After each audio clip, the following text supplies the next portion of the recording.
Bonjour à tous, je vous invite à vous abonner à cette chaîne, à aimer, à partager, à commenter ces vidéos, c'est très important. C'est une manière de nous soutenir. Merci à vous tous. Et nous allons parler avec Yves-Marie, Adeline et Édouard Husson de cette situation à Taïwan, situation où Emmanuel Macron et la présidente de la Commission européenne Ursula von der Leyen ont effectué une visite en Chine du 5 au 7 avril dernier. Alors les discussions ont porté notamment sur la guerre en Ukraine, sur les relations entre l'Europe et Pékin, et cette visite n'a pas abouti à des résultats concrets. La Chine a refusé de condamner l'invasion russe en Ukraine. Emmanuel Macron a souligné les risques que comporte une décision de livrer des armes à la Russie. Alors notre président s'est tout de même offert un bain de foule en Chine, et ce dimanche, dans une interview aux Échos, Emmanuel Macron a affirmé qu'en cas de conflit entre Taïwan et la Chine, la pire des choses serait de penser que nous, Européens, devrions être suivistes et nous adapter au rythme américain et à une surréaction chinoise. Alors Emmanuel Macron a aussi plaidé pour une autonomie stratégique de l'Union européenne. Donald Trump, de son côté, a accusé le président français Emmanuel Macron de, je cite, kiss the ass du président chinois Xi Jinping. Voilà, on va traduire par lécher les bottes, pour rester poli. Et juste après le départ d'Emmanuel Macron, la Chine a entrepris 3 jours de manœuvres militaires d'exercice pour encercler Taïwan. Voilà, le commandement militaire chinois a, je cite, testé de manière approfondie sa capacité de combat interarmé en conditions réelles. Voilà, donc 11 navires de guerre et 70 avions chinois ont été mobilisés. Et pour en parler ce matin, nous sommes avec Édouard Husson. Bonjour Édouard Husson. Bonjour. Vous êtes directeur de publication du Courrier des Stratèges, vous êtes auteur des chroniques Les Droites de Husson, et puis vous êtes professeur des universités et ancien directeur général de l'ESCP Europe. Et puis nous sommes avec Yves-Marie Adeline. Bonjour Yves-Marie Adeline. Bonjour. Vous êtes enseignant, écrivain français, vous êtes membre de l'ICEP, donc l'Institut des sciences sociales et économiques et politiques à Lyon, créé par Marion Maréchal. Vous êtes auteur de La Grande Guerre n'aura pas lieu. Et puis donc on va commencer cette table ronde avec ce premier scandale, Édouard Husson, de ce voyage diplomatique. Emmanuel Macron est parti en Chine avec Ursula von der Leyen. Alors pourquoi Emmanuel Macron est parti en Chine avec Ursula von der Leyen ? Écoutez, Macron est quelqu'un d'assez bizarre puisqu'il est né sous Giscard et il croit que les idées de Giscard peuvent encore s'appliquer en 2023. Donc il est une espèce de fada, je dirais, de la souveraineté européenne. Il ne parle que de ça. Et donc il pensait, alors que la France a depuis 1964 des relations comme État souverain avec la Chine populaire, il pensait que ça valait la peine d'amener dans ses valises Ursula von der Leyen, présidente de la Commission européenne, qui est officieusement candidate au poste de secrétaire général de l'OTAN. Ce qui est intéressant, mais j'imagine qu'on va en reparler, c'est que les Chinois ont fait une leçon de relations internationales, un peu à Macron et au reste du monde. Ils ont très bien traité Macron, chef d'un État souverain, et ils ont brimé Ursula von der Leyen, dont on dit d'ailleurs qu'elle est partie avant la fin du voyage qui était prévu. Oui, c'est ça. Donc les Chinois ont du mal à comprendre, parlent de nation à nation et ils ne reconnaissent pas le pouvoir supranational de l'Union européenne. Il y a deux choses, si vous voulez. Je ne crois pas qu'ils aient du mal à comprendre. Enfin, les Chinois, il me semble, sont un très vieux peuple qui comprend parfaitement les relations internationales. Je crois qu'ils ont du mal à comprendre effectivement un point. Et ils font semblant de ne pas comprendre, mais en fait, ils ont bien compris que l'Union européenne, qui avait été imaginée comme un facteur de paix, est devenue aujourd'hui va-t-en-guerre et met de l'huile sur le feu dans le conflit entre la Russie et l'Ukraine. Et donc, ça, c'est une question générale dans le reste du monde. Nous, États membres de l'Union européenne, nous ne nous rendons pas compte que le prestige de l'Union européenne est devenu négatif, puisque ce qui était censé servir la paix en Europe et dans le monde est devenu aujourd'hui un suiviste des États-Unis. Et je crois que là-dessus, les Chinois ont envoyé un message on ne peut plus clair à Emmanuel Macron et au reste de l'Union européenne. Et justement, donc, c'est cette déclaration d'Emmanuel Macron qui a fait cette interview dans les Échos qui a beaucoup fait parler. Donc il souhaite, Emmanuel Macron, que la situation à Taïwan ne dégénère pas. Il souhaite aussi une autonomie stratégique européenne. Alors, est-ce qu'Emmanuel Macron a été touché par la grâce ? Enfin, qu'est-ce qui s'est passé ? Est-ce qu'il s'est réveillé ? Ou est-ce que c'est encore un énième écran de fumée d'Emmanuel Macron ? Alors, on parlera peut-être du problème qu'a Emmanuel Macron, à qui il arrive d'avoir de bonnes idées, à ensuite conformer ses actes à ce qu'il a dit. On l'a vu dans le cas de la guerre Russie-Ukraine, alors qu'il voulait servir de médiateur et puis finalement, ça a débouché sur rien. Donc là, il me semble qu'Emmanuel Macron rappelle une évidence. À partir du moment où un État a reconnu la République populaire de Chine, il ne peut pas avoir de relations diplomatiques avec Taïwan. Donc moi je veux bien ensuite, et si vous voulez on en parlera tout à l'heure dans le détail, qu'on se dise que le monde changeant, peut-être que Taïwan a un avenir comme État indépendant, peut-être. Mais en tout cas, la pire manière de le faire, c'est de jeter de l'huile sur le feu entre la Chine et les États-Unis. Donc de ce point de vue-là, Macron a dit quelque chose qui est assez évident. Et le fait qu'en Allemagne, par exemple, on lui tombe dessus, nous dit une seule chose, c'est qu'aujourd'hui, il n'y a plus de tête diplomatique en Allemagne. Mais ça ne dit rien sur quelque chose qui serait scandaleux de la part de Macron. Non, tout président de la République française doit rappeler le droit international. Ensuite, qu'il y ait une situation de fait qui soit beaucoup plus compliquée entre Taïwan et le reste du monde, ça c'est autre chose. Mais ça ne peut pas se résoudre avec des bruits de bottes. Yves-Marie Adeline, donc justement sur cette position d'Emmanuel Macron qui veut donc une autonomie stratégique européenne, il veut plus de bloc contre bloc, il veut que l'Union européenne ne soit ni soumise aux Chinois ni soumise aux États-Unis. L'Union européenne, elle a un rôle à jouer dans ce conflit entre la Chine et Taïwan? Aucun, absolument aucun. C'est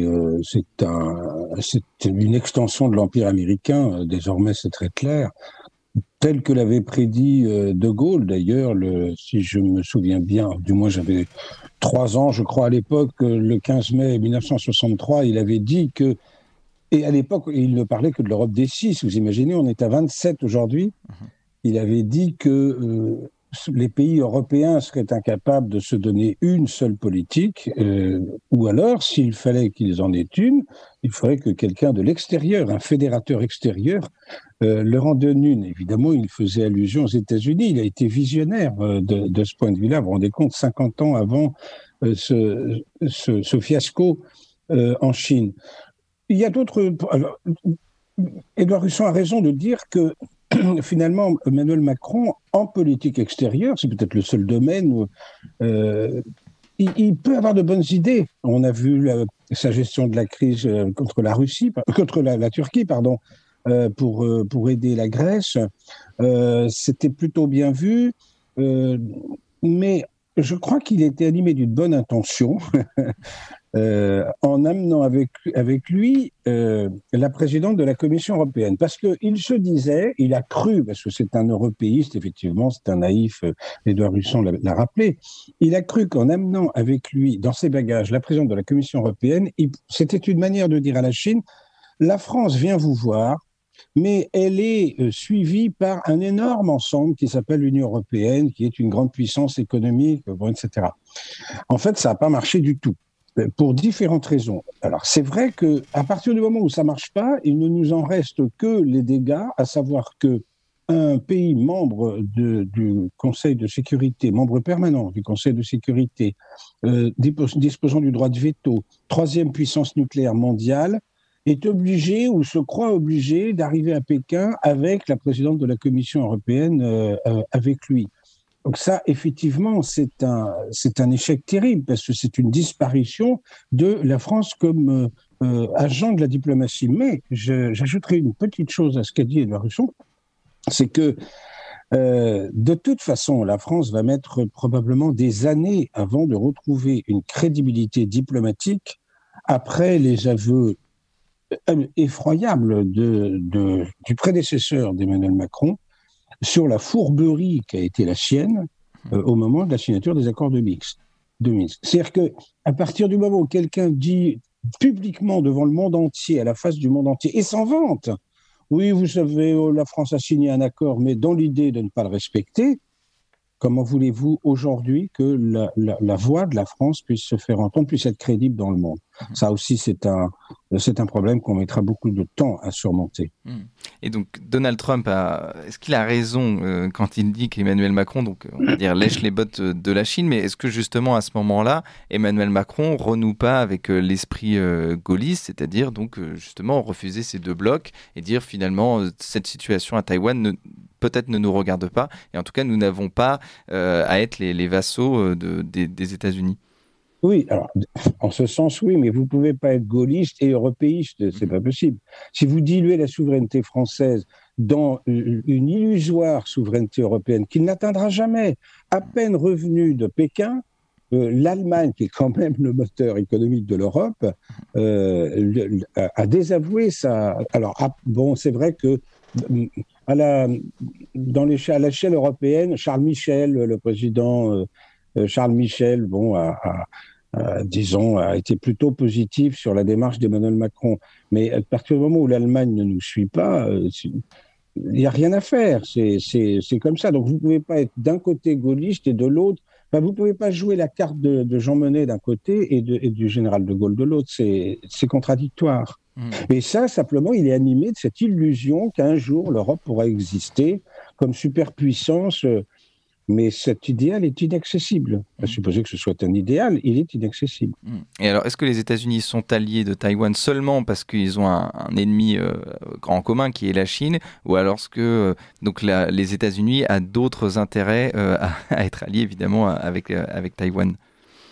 Alors, Taïwan appartient à un dispositif, disons, de containment, j'allais dire, de la Chine, puisque la Chine est un pays confiné géographiquement, et Taïwan fait partie de ce chapelet de l'Empire américain qui est en face de ses frontières. Et évidemment, là où la situation peut être préoccupante, c'est que à partir du moment où les États-Unis laisseraient tomber Taïwan, c'est toute leur crédibilité dans le monde qui serait atteinte. Et c'est pour ça qu'on peut faire un lien entre l'intervention de la Russie dans la guerre du Donbass et la réaction très violente des États-Unis et la situation à Taïwan, parce que les États-Unis jouent leur crédibilité dans cette espèce de pression qu'ils exercent sur l'intervention de la Russie dans la guerre du Donbass et la présence qu'ils assurent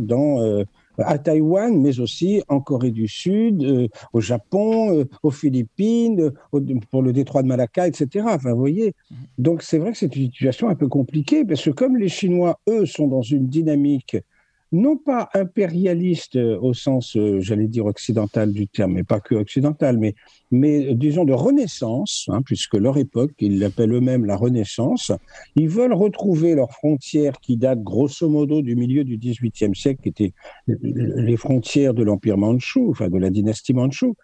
Et effectivement, à l'intérieur de ces frontières, il y a des pays qui sont authentiquement chinois, notamment Taïwan. On sait très bien que Taïwan s'est détaché de la Chine pour des raisons purement politiques. Je ne sais pas si les auditeurs de Radio Courtoisie sont au courant de ça, mais ça date de 1949. C'est-à-dire que le pouvoir qui était en place, on va dire un pouvoir de droite pour aller très vite, le pouvoir nationaliste de Chiang Kai-shek, a été renversé par Mao Tse-tung et il s'est réfugié sur l'île de Taïwan. Alors, à l'époque, les communistes n'avaient pas les moyens de franchir le détroit pour aller reprendre Taïwan. Et donc, la Chine s'est installée là, sachant que le grand ennemi à l'époque, c'était l'URSS, évidemment.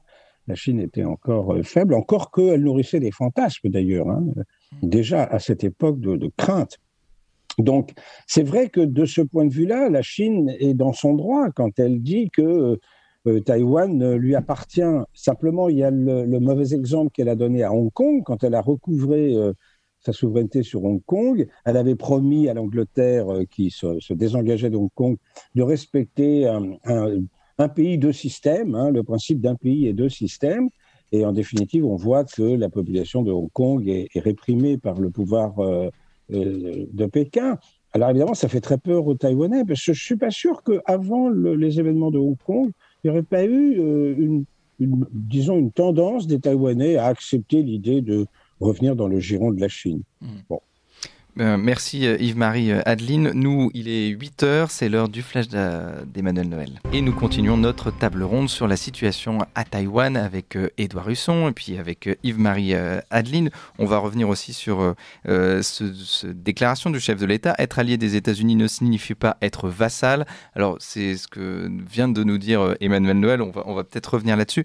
Yves-Marie Adeline, Édouard Husson, je reviens vers vous juste après. Je voulais revenir sur aussi, pour bien comprendre que Taïwan, ce qu'il faut bien comprendre, c'est que Taïwan donc, a une identité chinoise, mais qu'il y a véritablement un mouvement d'indépendance taïwanaise. Et puis, il y a aussi une identité taïwanaise qui veut rester souveraine par rapport à la Chine et aussi par rapport aux États-Unis. Souveraine par rapport aux États-Unis, je vois vraiment pas comment. Taïwan ne peut exister que par son appartenance à l'Empire américain. Ce qui, à la limite, là, pourrait excuser la vassalisation de Taïwan par rapport aux États-Unis. Elle est beaucoup moins excusable chez nous, en France et dans les pays, parmi les pays membres de l'Union européenne. De dire qu'il y a une identité taïwanaise, oui, on pourra toujours ergoter, évidemment. Historiquement, c'est une île qui appartenait à la Chine. Alors, c'est vrai qu'elle a été... Déjà, elle a été nommée par les Portugais, la merveilleuse, Formose, l'équivalent de l'espagnol Hermosillo, et Formosa. Donc, et puis ensuite, le Japon a reluqué dessus. Enfin bref, il y a eu d'autres puissances, bien sûr, qui ont profité de l'affaiblissement de la Chine, qui a duré plusieurs siècles, comme nous le savons. L'histoire de la Chine a été presque mise entre parenthèses, du moins du point de vue de sa puissance, pendant plusieurs siècles. Aujourd'hui, elle retrouve une position qui est naturellement la sienne, c'est-à-dire parmi les grandes puissances du monde. Donc, dire qu'il y a une identité, disons, taïwanaise, on peut bien sûr ergoter. Moi, je pense que ça vient surtout de questions politiques, encore une fois. C'est-à-dire que les Taïwanais sont des gens qui n'ont pas du tout l'habitude de vivre sous un régime extrêmement contraignant comme celui de la Chine. Et ils voient bien comment les habitants de Hong Kong ont pu être traités il y a très peu de temps, il y a quelques années seulement. Ils n'ont pas du tout envie de connaître le même sort. Donc, on peut les comprendre. Évidemment, c'est plutôt pour des raisons politiques que pour des raisons réellement identitaires qu'ils souhaitent rester à l'écart de la Chine. Mais je suppose que si la Chine devait changer de régime politique et adopter un régime beaucoup plus libre, je ne vois pas ce qui pourrait empêcher les Taïwanais, et certainement pas des questions identitaires, ce qui les empêcherait de revenir dans le giron de la mère patrie. Édouard Husson, Taïwan a un avenir en étant indépendant, oui, vous pensez ? Alors, il y a des sondages qui sont faits régulièrement. Actuellement, à Taïwan, il y a une très légère majorité en faveur de l'indépendance de l'île par rapport à la Chine continentale. On ajoutera que plus les Taïwanais sont jeunes, plus ils ont envie de cette indépendance. Donc effectivement, se pose la question d'un avenir indépendant de Taïwan. Mais encore une fois, la pire façon, si on croit à cette cause, la pire façon d'aider cette cause, c'est d'accompagner les États-Unis dans une escalade, voire de souhaiter qu'on aille jusqu'à la guerre pour défendre Taïwan. C'est une illusion. Enfin, je rappellerai que ce ne sont pas les États-Unis qui ont mis fin à la guerre froide, ce sont les Européens. Ce sont les Européens qui ont mis fin à la guerre froide, le général de Gaulle, Willy Brandt, Jean-Paul II, Margaret Thatcher, Mikhail Gorbatchev, qui ont fait triompher le respect des souverainetés en Europe et l'esprit de paix. Alors, Reagan était parti au début des années 80 dans sa rhétorique de l'Empire du mal, et puis Margaret Thatcher, souvent on ne sait pas ça, lui a expliqué que l'Europe c'était un petit peu plus compliqué que ce qu'il pensait. Elle lui a dit ça gentiment et il a compris. Et que ça valait la peine de parler avec Gorbatchev. Mais ce sont les Européens qui ont mis fin à la guerre froide. Et on n'a pas mis fin à la guerre froide en faisant des manœuvres militaires en permanence. On l'a fait en rassurant les Soviétiques sur la stabilité des frontières après 1945, qui avait été fixée en 1945, et sur l'esprit de paix. Et en signant les accords d'Helsinki en 1975, on a facilité le jeu pour les dissidents, pour les opposants au régime communiste à l'est de l'Europe, puisqu'ils avaient un accord international qui avait été signé par l'Union soviétique et par leur pays, et sur lequel ils pouvaient s'appuyer pour légitimer leur rôle d'opposant. Donc si on veut, je transpose, si on veut aider Taïwan, il faut la paix. Et d'ailleurs, je crois, Yves-Marie Adeline le disait excellemment tout à l'heure, je crois qu'il y a une forte analogie entre ce qui se passe en Ukraine et ce qui se passe autour de Taïwan. On ne souhaite pas aux Taïwanais de connaître le sort actuel des Ukrainiens. Mais il y a malgré tout, dans l'origine des crises, une analogie. Ce sont des questions effroyablement compliquées. Les droits de la Chine sur Taïwan, la question de l'histoire des relations entre la Russie et l'Ukraine. Vous parliez d'une identité taïwanaise, alors parler d'une identité ukrainienne, c'est encore plus audacieux, et tellement c'est compliqué l'histoire. Et effectivement, pendant longtemps, l'Europe, l'Union européenne avait un rôle pacificateur. Et puis depuis 2013-2014, l'Union européenne s'est alignée sur les États-Unis en Europe. Et la crise de Maïdan est à l'origine de la guerre actuelle en Ukraine. Je continue 15 secondes sur l'Ukraine. Si on avait voulu que l'Ukraine soit viable comme État souverain dans les frontières d'avant 2014, il fallait la laisser neutre et en paix. Ne pas demander aux Ukrainiens de choisir soit la Russie, soit l'Ouest, l'Occident, les États-Unis, l'Union européenne. Bon. Eh bien, on n'a pas voulu. L'Occident, on a voulu faire les malins. On parlait de François Hollande, effectivement. On a fait basculer l'Ukraine. On a voulu la faire basculer tout entière du côté occidental. Le résultat, c'est la coupure du pays en deux. C'est une guerre atroce et dont les premières victimes sont les Ukrainiens de l'ouest et de l'est du pays. Il faut bien le dire. Eh bien, je crois que s'il y a un tout petit peu de sagesse dans ce que dit Macron, mais malheureusement Macron nous a habitués à ne pas suivre ces intuitions, eh bien, s'il y a un tout petit peu de sagesse, c'est de dire n'allons pas vers un état de guerre parce que c'est la pire des choses qui puisse arriver. Et pour finir votre question sur l'identité de Taïwan, je serai très prudent. Je rappelle quand même que la doctrine officielle de Taïwan reste la volonté de gouverner toute la Chine, y compris la Chine continentale. Donc, bon, alors c'est peut-être les idées de Chiang Kai-shek, c'est peut-être les idées des générations qui se sont installées à Taïwan, mais je serais prudent pour affirmer une autonomie identitaire des Taïwanais aujourd'hui. Et justement, notamment, ce que vous dites, c'est que donc cette situation entre la Chine et Taïwan, à chaque fois qu'on en parle, il y a une revivification du sentiment patriotique chinois et un retour en fait du sentiment du communisme aussi à la chinoise. Effectivement, je ne sais pas vous, mais moi je n'aime pas le communisme. Donc, je crois que les auditeurs aussi. Je suis toujours parti de l'idée que si un pays peut se débarrasser du communisme, c'est une bonne chose. Bon, mais je constate qu'historiquement, on n'a jamais fait pire quand on a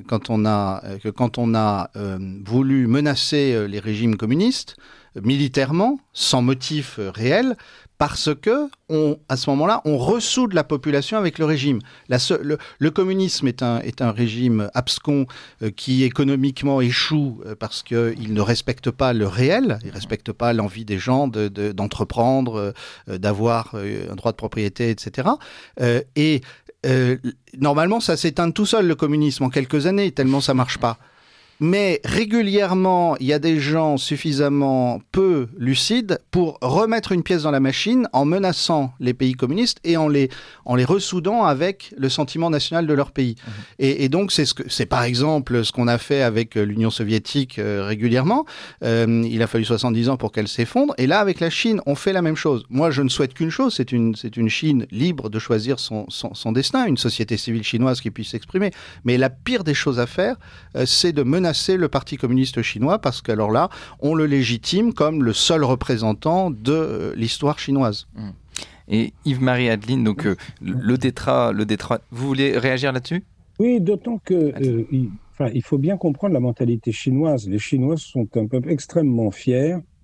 Ils l'ont peut-être parfois été un peu trop en se considérant comme l'empire du milieu, vous savez, bon.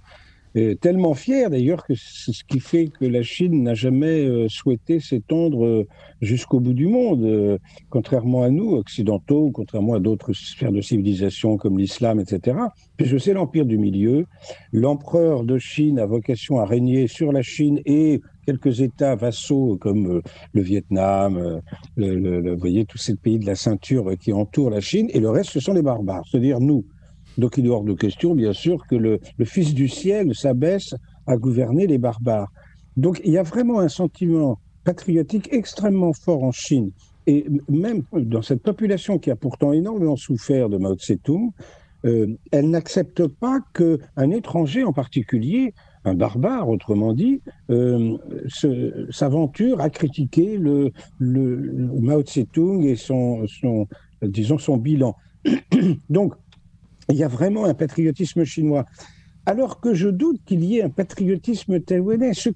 Vous avez parlé tout à l'heure de patriotisme. C'est pas du patriotisme, c'est droite contre gauche. C'est-à-dire que Taïwan, c'est une Chine qui est libre du communisme, et le reste, c'est la Chine continentale qui est communiste, du moins politiquement communiste. C'est vraiment une question d'idéologie, vous voyez, c'est pas une question de nationalité ou de patriotisme. C'est là que ça s'arrête évidemment la comparaison avec l'Ukraine, qui est depuis sa fondation par les Allemands au traité de Brest-Litovsk en 1918, déjà rassemblait des populations de bric et de broc, en tout cas des populations russophones et des populations ukrainophones, enfin, du moins des populations proches de l'Occident et des populations très attachées, disons, à la russéité, si je puis dire. Et de ce fait, c'est une situation qui est très différente. Il était évident qu'un jour ou l'autre, la question ukrainienne se poserait. Alors, malheureusement, elle se pose dans la violence, en particulier depuis la révolution de Maïdan, c'est-à-dire le coup d'État qui a été organisé par la CIA. Mais il était évident qu'un jour ou l'autre, cette question se serait posée. Mais vous voyez que c'est dans d'autres termes, c'est-à-dire que l'Ukraine telle qu'on nous l'a vendue, et encore une fois, c'est une création de l'Allemagne. C'est pour ça que je m'étonne toujours qu'on parle de la création de l'Ukraine par les bolcheviks. Enfin, ce n'est pas le sujet de l'émission. C'est une création de l'Allemagne, qui s'est créée des États tampons après sa victoire sur la Russie en janvier 1918, avant sa défaite, évidemment, à la fin de l'année contre nous. Il y a une situation qui est un peu différente. En revanche, ce qui est étonnant, c'est que dans tout cela, appartenant, disons, à la grande dynamique de l'impérialisme américain, la situation en Ukraine nous renvoie, évidemment, à la situation à Taïwan, où l'Empire américain joue sa crédibilité. Et l'Empire américain joue sa crédibilité et est aussi là parce que donc, le détroit de Taïwan, c'est un détroit stratégique pour le commerce international. Et c'est aussi pour ça que... C'est surtout vrai de Malacca, c'est-à-dire c'est surtout ça. C'est-à-dire qu'à partir du moment... La Chine, encore une fois, est un pays confiné et toutes les routes de la soie n'y changeront rien du tout. C'est une folie chinoise, c'est une lubie de croire qu'on peut remplacer la mer par la terre. C'est pas vrai. 85% des échanges mondiaux sont assurés par la mer. Qui possède la mer, possède la terre. On connaît cette théorie. Donc ça, c'est surtout le détroit de Malacca, c'est évidemment qui est un goulot d'étranglement où, bien entendu, l'armée américaine est bel et bien présente. Donc il y a aussi, pour cela, disons, de la part de la Chine, elle se sent comme un tigre, puisqu'elle aime bien se comparer à un tigre ou à un dragon, elle se sent comme un tigre dans sa cage qui voudrait retrouver au moins les frontières de la dynastie mandchoue. Et dans ces frontières-là, il y a des territoires qui sont russes aujourd'hui, Khabarovsk, Vladivostok, tout ça, c'était chinois jadis. Et puis, il y a Taïwan, l'île de Taïwan, évidemment. Donc, comme les Chinois sont un peuple très fier et ombrageux et qui s'est senti humilié pendant des siècles, c'est un peuple qui veut sortir de son humiliation avec une certaine forme d'agressivité. On le voit bien d'ailleurs en mer de Chine méridionale, avec la théorie des 9 traits, où elle conteste toutes les zones territoriales de ses voisins. Elle a réussi l'exploit de se mettre à dos absolument tout le monde, sauf la Corée du Nord, mais absolument tout le monde. Donc, ce qui ne fait que nourrir, évidemment, la présence américaine dans cette région. Édouard Husson, sur la présence américaine et aussi sur cette histoire des semi-conducteurs. Alors pour nos auditeurs, il faut savoir que l'approvisionnement mondial des semi-conducteurs dépend de Taïwan. Et alors Taïwan menace, si elle est attaquée, de bloquer ce marché. Et de leur côté, les Chinois veulent évidemment avoir accès à cette technologie. Alors est-ce que cette histoire de semi-conducteurs, elle pèse dans ce conflit entre la Chine et Taïwan ? Alors évidemment, cette histoire pèse, mais en l'occurrence, là, encore une fois, ceux qui sont pas très malins, ce sont les Occidentaux. Parce que, Yves-Marie Adeline le disait à l'instant, Taïwan, c'est très très proche des côtes chinoises, c'est 200 km, et c'est très fragile. Il y a cette rivalité avec les États-Unis, il y a les aspirations de la Chine qu'Yves-Marie rappelait. Tout ça devrait nous faire penser que notre accès aux semi-conducteurs de Taïwan, puisque Taïwan est très en avance dans ce secteur, même sur les États-Unis, il vaudrait mieux le protéger. Et comment protéger une route commerciale sinon par la paix? Bon. Or, si nous continuons comme ça, bon, si vous voulez, les menaces de Taïwan ne sont pas très crédibles, parce que le pire, dans le pire des scénarios, si la Chine met la main dessus, la Chine se mettra à fournir le monde en semi-conducteurs. Puis par ailleurs, la Chine fait d'énormes progrès dans le secteur, et d'ailleurs, l'un des résultats de la guerre d'Ukraine dont on ne parle pas, c'est que la Russie, la Chine, quelques autres pays d'Asie sont en train de s'autonomiser dans ce secteur et bientôt seront capables de fabriquer de la technologie de niveau équivalent à ce que fait Taïwan actuellement. Donc en fait, on a quelque chose de tout à fait curieux de la part des Occidentaux, et en particulier des Américains, c'est qu'alors que la concurrence en Asie est très forte, et alors que nous avons effectivement un allié en la personne de Taïwan, enfin un pays allié, Taïwan, qui effectivement est proche de nous, nous faisons tout pour inciter les Chinois, les Russes et d'autres à s'autonomiser dans ce secteur et peut-être même nous priver d'un certain nombre d'approvisionnements. Donc je pense qu'on est confronté là à une politique de gribouille de l'Occident. Alors, dans le cas des États-Unis, on comprend bien qu'ils sont dans une crise profonde et qu'il y a une espèce de guerre civile larvée qui est projetée sur le reste du monde. Les démocrates s'accrochent au pouvoir et ont une politique étrangère effectivement très agressive pour se maintenir au pouvoir. Mais dans le cas de l'Europe, notre intérêt, c'est la paix. Notre intérêt, surtout, c'est de ne pas choisir entre les États-Unis et l'Asie. Or, la guerre d'Ukraine et un certain nombre des réactions aux déclarations d'Emmanuel Macron montrent bien qu'une majorité de gouvernements de l'Union européenne choisissent les États-Unis contre l'Asie, ce qui est désastreux pour notre avenir. Yves-Marie, Adeline, vous l'avez rappelé, donc dans le détroit de Malacca, l'armée américaine est présente. La Chine a entrepris 3 jours de manœuvres militaires avec 11 navires de guerre, 70 avions chinois ont été mobilisés. Est-ce que vous pensez que la situation, elle peut dégénérer à Taïwan? Honnêtement, non. Je crois que les Chinois sont un très vieux peuple, l'a rappelé Édouard Husson. Et cela dit, vous savez, il ne faut pas jouer avec la guerre, Quand nous étions petits, mon grand-père, mon père, qui ont chacun fait la Première et la Deuxième Guerre mondiale, me disait ne vise personne, même avec un jouet. Donc, on me disait la même chose. Mais voilà. Donc, c'est vrai qu'il peut se passer n'importe quoi. C'est-à-dire une provocation, quelqu'un qui perd son sang-froid, un navire qui perd son sang-froid. Bon. Donc, il faut être prudent avec ces choses-là. Et puis, il faut aussi, par rapport au passé, se rendre bien compte que notre époque est quand même un peu spéciale.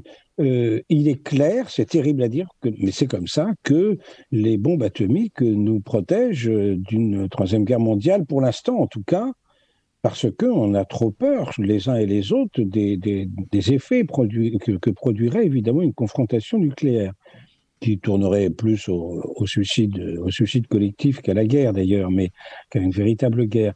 Donc on a peur aussi de cela. Donc honnêtement, je ne crois pas. La Chine, cela dit, vous savez, la Chine, elle fait une politique de petits pas. Alors on disait ça aussi de l'Union soviétique, puis on sait ce qu'il est advenu de l'Union soviétique. Mais sauf que l'Union soviétique s'est effondrée sur elle-même. En réalité, il n'y a pas de vainqueur de la guerre froide. Il y a un vaincu de la guerre froide, qui est l'Union soviétique, qui s'est vaincue elle-même, si je puis dire, par son aberration économique. Les Chinois en ont tiré la leçon, et précisément ne sont pas entrés dans l'aberration économique. Du moins, ils sont sortis de l'aberration économique du communisme. Donc, je ne sais pas si la politique des petits pas chinoise ne sera pas plus durable que celle des soviétiques jadis. En tout cas, ils avancent. Bon, on voit bien qu'ils sont très provocateurs, encore une fois, avec leur théorie des 9 traits, qu'ils mettent en pratique sur certains îlots inhabités qu'ils ont transformés en bases. Enfin, vous connaissez cette situation-là dans la mer de Chine méridionale. Ils souhaitent effectivement retrouver la grandeur chinoise d'antan, y compris dans ses frontières géographiques. Donc, on n'est pas à l'abri d'une confrontation généralisée. Cela dit, c'est vrai qu'Édouard Husson a raison. Il y a des situations diplomatiques sont toujours possibles. Des traités peuvent être passés entre la Chine et Taïwan, d'une sorte d'unité, pourquoi pas laissant une très large autonomie à l'île. Mais il faudrait pour ça, évidemment, un régime qui ne soit pas aussi contraignant que celui de Pékin aujourd'hui. Donc il faudrait d'abord qu'une révolution éclate en Chine pour que la Chine puisse espérer disons, de cesser de faire peur, notamment à l'île de Taïwan. On peut tout imaginer. En plus de ça, nous savons que l'histoire est plus imaginative que nous. Et, c'est vrai, on ne sait jamais en fait, ce que les choses peuvent devenir. Édouard Husson, est-ce que la situation peut dégénérer à Taïwan, vous pensez ? Alors, je pense que les Chinois, historiquement, n'aiment pas faire la guerre. Ils ont toujours préféré la diplomatie, le commerce, mais quand ils doivent la faire, ils la font. Ce qui est certain, c'est que là encore, le gribouille occidental est en pleine forme, puisque nous avons suscité un rapprochement entre la Russie et la Chine. Et comme Yves-Marie Adeline le disait par allusion tout à l'heure, l'alliance entre la Russie et la Chine n'est pas si naturelle que ça.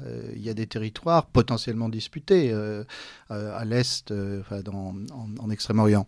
Donc, faut-il que les deux pays craignent l'agressivité occidentale pour s'être rapprochés comme ils le font ? Mais maintenant, c'est un fait.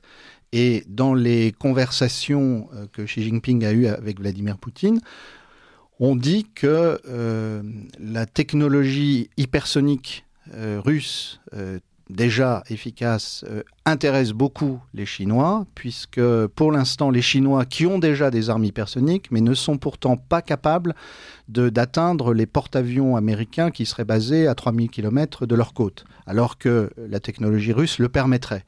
Donc vous voyez l'engrenage dans lequel on se met si on continue comme ça.